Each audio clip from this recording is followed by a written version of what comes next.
Bonjour, moi c'est Elsa, je suis consultante chez TKL Consulting et spécialisée en Digital Learning.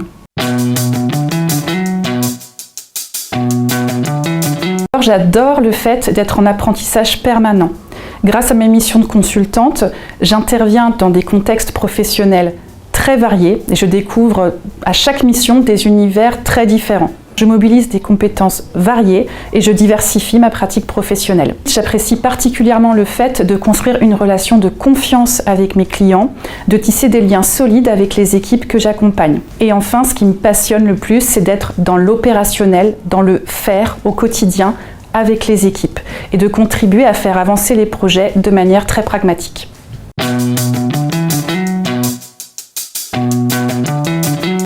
Pour ma dernière mission, j'ai accompagné un client dans le domaine du transport. J'étais au quotidien avec les équipes pour apporter mon expertise digitale et notamment m'occuper de la plateforme LMS. Cette mission m'a beaucoup apporté. D'abord, beaucoup de rigueur pour réussir à mener de front plusieurs projets avec des tâches très différentes.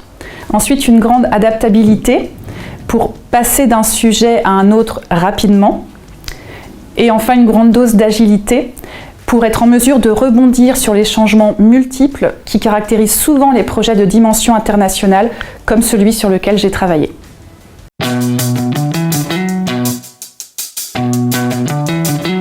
Tout projet d'implémentation LMS devrait selon moi commencer par une phase de collecte et d'analyse de données, incluant à la fois un état des lieux des contenus formatifs existants et une enquête auprès des futurs utilisateurs de la plateforme. C'est une étape indispensable pour lister l'ensemble des besoins que le LMS devra couvrir et les traduire en fonctionnalités. Le benchmark n'en sera que plus efficace par la suite. Le deuxième écueil, d'après moi, c'est le fait de ne pas y consacrer assez de temps. Déployer un LMS, ça comprend de nombreuses étapes.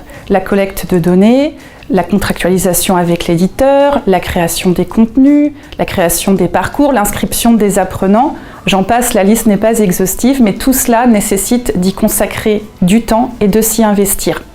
Et c'est bien normal puisqu'il s'agit de mettre en place un outil qui permettra d'administrer, de créer, de diffuser et d'animer l'offre de formation, et ce sur le long terme.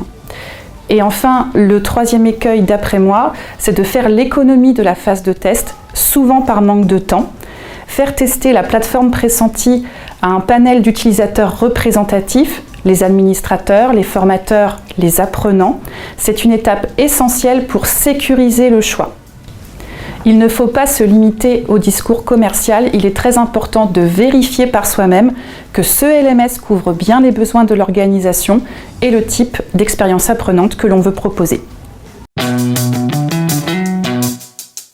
D'après moi, le futur de la formation passe par la reconnaissance des actions formatives hors champ, c'est-à-dire celles qui se passent en dehors des institutions, en dehors des organismes de formation. Aujourd'hui, nous pouvons nous former d'à peu près n'importe où, n'importe quand et sur n'importe quel support. C'est vrai qu'Internet a ouvert un formidable champ des possibilités, mais il existe tout un panel d'actions formatives en dehors du web.